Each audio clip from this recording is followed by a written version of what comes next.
Ever wonder what's actually running under the hood of the modern web? Well, today we're diving into the one technology that completely reshaped our online world, HTML5.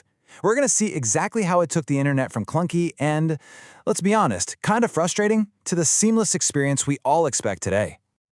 Oh man, just think back for a second. The mid-2000s. You click on a video, and what happens? Boom, that little box pops up, begging you to install or update Flash or QuickTime or some other random plugin. It was this constant, annoying barrier to just watching something. And that right there, that frustration, that's the exact problem the web was absolutely desperate to solve. So why was this such a big deal? Why the urgency? Well, to get that, we got to go back to the web's sort of awkward teenage years. It was growing up incredibly fast, but its core language, HTML, was seriously struggling to keep up. I mean, back in the 90s, we had Web 1.0. It was pretty much a read-only deal. We were all just spectators looking at static pages. Then, around 2004, Web 2.0 comes along and just blows the doors wide open. Suddenly, the web is social, it's interactive, it's full of blogs and social media. We weren't just reading anymore, we were creating.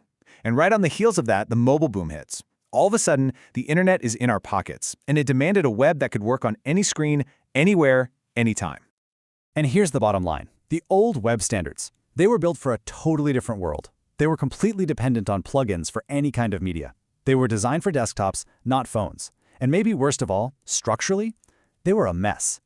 Web pages were just built with these generic boxes called div tags that told the browser absolutely nothing about what was actually inside them. The web desperately needed a new, smarter language. And that is where our hero, HTML5, enters the story. And look, this wasn't just some minor update. It was a complete overhaul, designed from the ground up to be the foundation for the modern, interactive, multi-device web we were all craving. The first draft came out in 2008, and it had a crystal-clear mission: solve the web's biggest problems. The goal was to make things like audio and video a native, built-in part of the web. This would finally free us from what felt like the tyranny of plugins and create one single, open standard that just worked everywhere. And this really shows a huge shift in philosophy. HTML5 got rid of old tags like font and center to enforce this one crucial rule.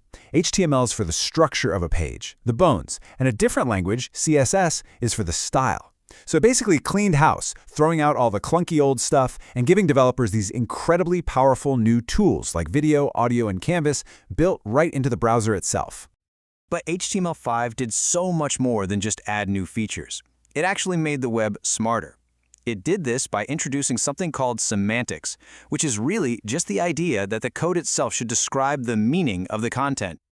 Now, this is such a key difference. You see, before, developers just built pages with these generic div containers. Yeah, they might label one header, but to a search engine or a screen reader, it was just another box. HTML5 introduced specific tags that actually mean something, giving the browser a real blueprint of the page.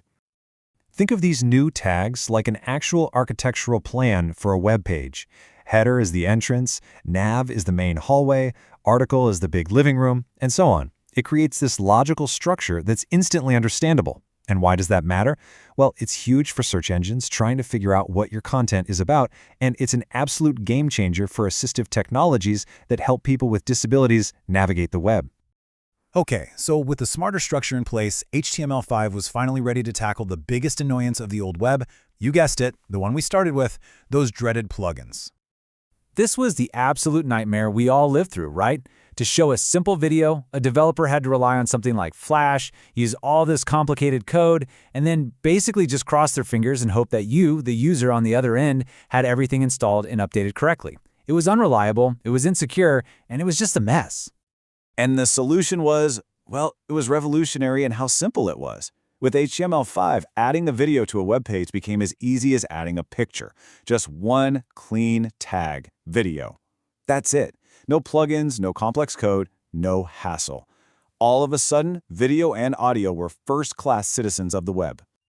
So HTML5 fixed the web structure, and it totally solved the media problem. But its biggest impact? It gave the browser superpowers, turning simple web pages into full-blown, powerful applications. This all happened through a bunch of new APIs, or application programming interfaces. You can just think of APIs as a set of tools that let a website talk to your browser or your device to do amazing things. Suddenly, a website could ask for your location with geolocation. It could save data on your device for offline use with web storage. It could run really complex calculations in the background using web workers, so the page never freezes. It even enabled real-time two-way conversations with WebSockets. That's the magic behind online games and live chat apps. And what all this did was finally bridge the gap between web apps and the native software you install on your computer. The browser was no longer just a window for viewing documents. It became a powerful platform, fully capable of running applications that were just as rich and complex as anything on your desktop. As Damian DeLuca, the author of our source material, puts it, HTML5 isn't just an update.